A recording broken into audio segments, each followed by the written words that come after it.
Eh bien, le Parti travailliste est clairement en état de panique face à la montée de réformes, et je pense que c'est quelque chose que vous allez voir de plus en plus. D'ailleurs, j'ai écrit à ce sujet aujourd'hui sur River News. Le Parti travailliste panique maintenant, parce qu'ils ont essentiellement répété les erreurs des conservateurs. Et nous devons établir un principe très clair dans ce pays, en tant que démocratie. Ce sont ceux qui sont élus qui détiennent le pouvoir et qui prennent les décisions. Pas des tribunaux non élus, ni des fonctionnaires non élus. Pas la CEDH, pas des personnes pour lesquelles nous n'avons pas voté, et des personnes que nous ne pouvons pas révoquer par le vote. Maintenant, bien sûr, le défi de réforme est d'établir cela.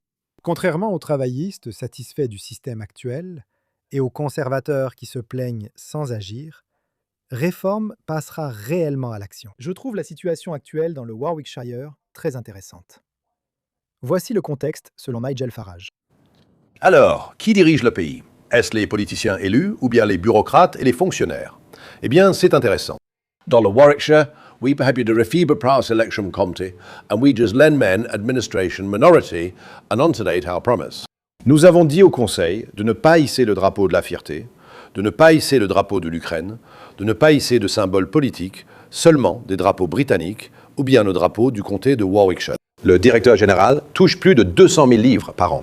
Mademoiselle Monica Fogarty, qui a auparavant travaillé dans le secteur des relations raciales, sans surprise, a déclaré « Je crains de ne pas donner suite à votre demande. » Donc, nous avons gagné, nous sommes à la tête d'un conseil. Pourtant, une directrice générale bureaucrate, très bien payée, nous dit que c'est elle qui décidera des drapeaux que nous arborons, qu'elle désobéira à tous les ordres que nous lui donnerons.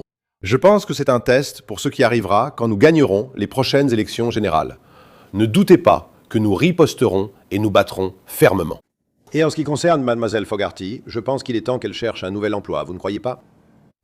Oui, ce qui s'est passé dans le Warwickshire est très intéressant, car Reform passe à l'action. En fait, comme Zia Youssef l'explique là-bas, Reform a remporté une victoire décisive contre le système. Donc, ce qui s'est passé maintenant, c'est qu'au lieu de simplement se plaindre de cette situation, vous avez vu Reform passer réellement à l'action.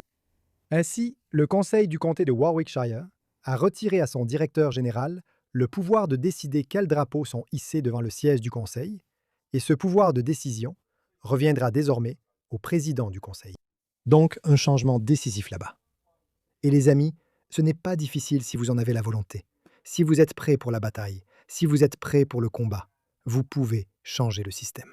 Et ceci est un petit exemple du changement complet et massif du système à l'échelle nationale que nous devons maintenant voir. Faites-le. Rendez-vous sur The Ever News où vous pouvez lire tous mes articles et rester en contact avec moi. Et bien sûr, comme toujours les gars, merci d'avoir regardé.